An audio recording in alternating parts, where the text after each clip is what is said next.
Bienvenidos a una investigación de protocolo perdido. Hoy desenterramos el lado oscuro de Google. Tú crees que Google te ayuda, que organiza tu vida con su luz brillante. Pero mientras parpadeas, Google ejecuta proyectos multimillonarios que usas cada día. Prepárate para entrar en el cementerio, donde tus datos y aplicaciones van a morir. Google no solo crea tecnología, también la asesina.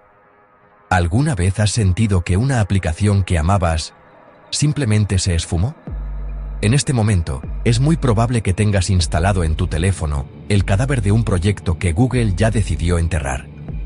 Bienvenidos al cementerio de Google, el lugar donde descansan más de 290 ideas que un día prometieron cambiar el mundo y que hoy nadie puede encontrar.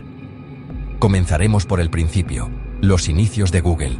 La historia de Google es el relato de un garaje que terminó conquistando el mundo. Pasaron de organizar una web a organizar nuestra vida diaria. Todo comenzó en Stanford, donde Larry Page y Sergey Brin unieron sus mentes brillantes. En 1996 nació Backrub, un buscador basado en la popularidad inteligente. Querían llamarlo Google, un 1 seguido de 100 ceros. Querían algo que representara una cantidad infinita de datos. Pero un error al registrarlo creó el nombre Google. En 1998 se instalaron oficialmente en el famoso garaje de Boychiki. En el año 2000 lanzaron AdWords, el sistema de publicidad que se convertiría en su mina de oro. Gmail llegó en 2004 ofreciendo 1 gigabyte, algo inalcanzable con los 2 megabytes de Hotmail en esa época.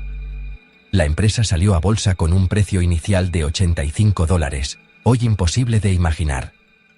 Compraron Android por $50 millones, la mejor inversión tecnológica de toda la historia. YouTube costó 1.600 millones, una locura que hoy genera miles de millones cada trimestre. En 2008 lanzaron Chrome para asegurar que nadie bloqueara el paso al buscador. En 2015 crearon Alphabet, reorganizando un imperio que se volvía demasiado diverso. Ahora los fundadores trabajan en moonshots, proyectos futuristas, como la cura definitiva para el envejecimiento. Tras el éxito de ChatGPT, Google dio un giro total hacia la inteligencia artificial generativa. Gemini es su modelo más capaz, un asistente que razona y planifica tu vida diaria. Google pasó de ser un proyecto universitario a una palabra que usamos como un verbo: googlealo. Su misión es organizar la información, pero ahora el objetivo final es la predicción total. Google no es una empresa convencional y no pretende serlo, declararon sus fundadores, Larry y Sergey. Sundar Pichai asumió el mando mientras los fundadores se alejaban hacia proyectos mucho más futuristas. Estos proyectos se llaman moonshots, misiones casi imposibles, como detener el envejecimiento de los humanos. Waymo es otro gran ejemplo. Taxis sin conductor que parecen sacados de la ciencia ficción. El cambio más radical ocurrió recientemente, con el giro total hacia la inteligencia artificial generativa. Tras el éxito de ChatGPT, Google integró sus laboratorios DeepMind para ganar esta carrera tecnológica. Gemini es su modelo más avanzado, capaz de razonar y planificar toda tu vida digital. Por lo tanto, Google ya no es un buscador, es un asistente que puede razonar y crear código. Pasamos de organizar la información del mundo a vivir en una red de IA predictiva. Tras conocer a los arquitectos de Google, llegamos al objetivo real de protocolo perdido. ¿Por qué Google prefiere matar que arreglar? El cementerio de Google recopila todas las aplicaciones que la compañía decidió retirar un día sin piedad alguna. Si un proyecto no es rentable, Google lo para y desecha brutalmente para mover a sus ingenieros a otros proyectos.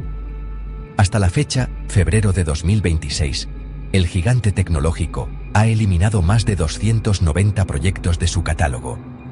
Estos proyectos se pueden ver en la web pública de Google Graveyard. A continuación os mostramos algunos de los más legendarios. Google Plus, el intento más ambicioso de Google por competir con Facebook. Nunca logró despegar realmente, y un fallo de seguridad en los datos de los usuarios fue el final. Google Reader, probablemente el cierre más odiado, ya que era el mejor lector de noticias RSS del mundo. Google lo cerró alegando que el uso estaba declinando, pero los fans aún lo lloran. Google Glass. Eran las gafas del futuro, pero la gente se sentía incómoda siendo grabada y el precio era prohibitivo. Hoy sobreviven solo en versiones muy específicas para empresas. Picasa fue reemplazado por Google Fotos, obligando a todos a subir nuestra privacidad a la nube. Stadia, su gran apuesta por los videojuegos vía streaming. Prometía jugar en calidad 4K sin consola, pero el modelo de negocio fracasó rápido y cerraron devolviendo el dinero a todos los compradores. En 2024, Google Podcasts desapareció para centralizar todo el audio dentro de YouTube. Incluso el servicio útil de VPN fue retirado por no alcanzar un uso masivo suficiente. El hardware original de Chromecast murió mientras los famosos enlaces cortos dejaron de funcionar definitivamente. Recientemente anunciaron la eliminación de funciones clásicas para modernizar la infraestructura interna de su correo. Para Google, mantener un servicio secundario es un gasto inútil de recursos muy valiosos. Su filosofía es: 1. Lanzar rápido y probar si funciona. 2. Iterar. Si crece, darle soporte. Y 3. Cerrar. Como pasó con Hangouts y Google Meet. Si el producto no genera el dinero establecido, se elimina para mover a esos ingenieros a otros proyectos. Aplican la regla de los 1.000 millones. Si no alcanzan esa cifra, simplemente lo borran. En sus oficinas de California, Googleplex, los empleados ponen lápidas de cartón para celebrar las aplicaciones muertas. Y también tienen a Stan, que es un esqueleto de dinosaurio que les recuerda a los empleados el peligro de extinguirse. Los fundadores lo pusieron en las oficinas, no por decoración, sino como una advertencia macabra para los empleados. No dejes que Google se convierta en un tiranosaurio rex. Es un recordatorio constante de que, por muy grande que seas, si no innovas, te extingues y terminas siendo un fósil. A pesar de que Google lleva más de 25 años indexando todo lo que existe, hay un dato que inquieta a los ingenieros. Cada día, el 15% de las búsquedas que recibe Google son totalmente nuevas. Nunca antes, en toda la historia de la humanidad, alguien las había escrito así. Esto obliga a Google a tener una IA que no solo sepa cosas, sino que sea capaz de adivinar la intención de frases que nunca ha leído. Es el misterio de la creatividad humana enfrentada a la máquina. La pregunta es, ¿qué es Google a día de hoy, en pleno 2026? Para la mayoría, es simplemente una barra de búsqueda o el icono que tocan para revisar su correo. Pero la realidad es mucho más profunda y cada vez más inquietante. Google no es solo una empresa de tecnología, es el arquitecto invisible de nuestra realidad moderna. Lo que comenzó en 1998, en un garaje, como un algoritmo para organizar información, se ha transformado en un sistema nervioso global. Google es el mapa por el que te mueves. El ojo que vigila tu hogar.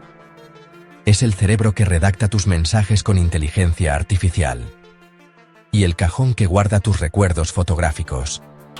Es la entidad omnipresente que procesa más de 9.000 millones de búsquedas al día. Para Google, la información no es solo poder. Es la materia prima con la que construyen su dominio. Su lema original, "Don't be evil", no seas malvado, quedó enterrado hace mucho tiempo, bajo su burocracia corporativa y una ambición que no conoce límites. Hoy, bajo el nombre de Alphabet, esta entidad controla el flujo de la verdad en Internet. Es el dueño de la plaza pública. Pero hay una paradoja cruel en el corazón de esta empresa. Mientras su misión declarada es organizar la información del mundo y hacerla universalmente accesible, su práctica real incluye borrar partes enteras de ese mundo cuando ya no le sirven para sus intereses económicos. Pero, ¿por qué una de las empresas más ricas del planeta decide, sin previo aviso, que tu aplicación favorita debe morir? Estamos entrando en el sótano oscuro de Mountain View, el lugar donde los sueños de silicio vienen a ser enterrados. Y hoy, vamos a descubrir qué hay realmente detrás de este protocolo de eliminación. No estamos hablando de pequeños experimentos de garaje. Hablamos de herramientas que millones de personas integraron en su ADN digital. ¿Por qué una de las empresas más rentables del planeta decidió que tu aplicación favorita debía dejar de existir? Google no es solo un motor de búsqueda. Hoy en día, es un arquitecto de realidades. pero es un arquitecto que tiene la costumbre de demoler sus propios edificios con los inquilinos dentro. Desde redes sociales que prometieron conectar al mundo, hasta plataformas de juegos que juraron jubilar a las consolas tradicionales. Míralo de esta forma. Cada vez que recibes ese correo electrónico corporativo, redactado con una amabilidad quirúrgica, lo que realmente te están diciendo es que una parte de tu historial digital está a punto de desaparecer. ¿Es por dinero? ¿Es por falta de usuarios? O, como sospechamos en este canal, es porque tu utilidad como fuente de datos para ese proyecto específico ha llegado a su fin. Es la anatomía de una frialdad corporativa que ha decidido que nada en Internet es permanente, excepto su control sobre nosotros.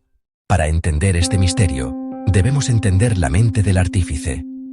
En la sede central de Google, existe una cultura interna que el usuario común no percibe. Es la cultura del lanzamiento.